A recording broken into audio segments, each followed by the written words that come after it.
Hey, it's Grady at Twin Creek Audio, back in the studio. Well, sort of. This is my new bedroom studio, and this is the studio that I'm going to be using for now until I can build out the new studio, which I'm going to show you the progress on that here in a minute, which really, there's not very much yet. There's piles of junk and a lot of my gear just kind of in those rooms. The new studio is going to have a control room and a live room, and here's what it looked like when I first saw it. So eventually this is going to be the new control room. You can already see I've got a tape machine over there. There's the frame of the console and then all the modules. And we've got all the cables over here. Power supplies, rack equipment, a rack there in the corner. I've got to do some stuff to this room before I start to set all this up again. But it does have some nice wood walls. Tape machine down there in a box, power supplies for the console, and right on the other side of this wall is going to be the new tracking room, which needs even more work than this one to be ready to use.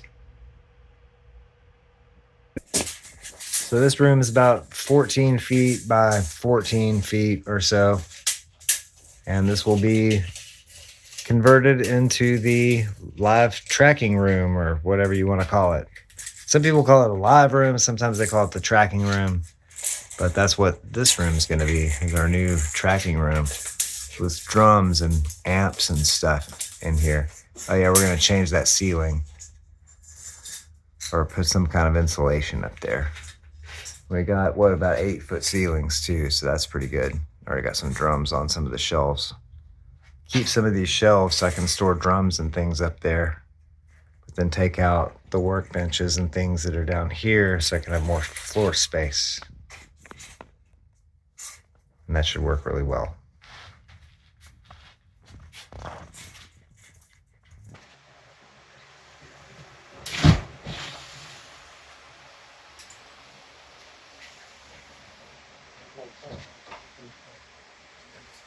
A lot of those shelves have already been taken down, and I'm getting ready to put in some new flooring. And I'm debating on whether to cut a hole in the wall between the two rooms so I have an actual window from the control room to the live room, or whether to just do that with some type of a video monitor. I haven't really decided on that yet. So I may have a control room window. I'm not absolutely certain what's going to happen there. But I do know that I'm going to be using a lot of my analog gear because I still have most of the analog gear from the old studio, including the Soundcraft Sapphire, which is... So obviously there's a lot of work to do to finish up the new studio. But in the meantime, I do have this nice bedroom studio, which is pretty big, and I'm planning to put one of the analog machines in here so I can continue to make some kind of content here in this room, as well as making some videos about building the new studio space. Now, just for good measure, I'm going to leave you with some clips of what it was like taking apart the old studio so that we can kind of reminisce for a second, and then I'll do my closing bit.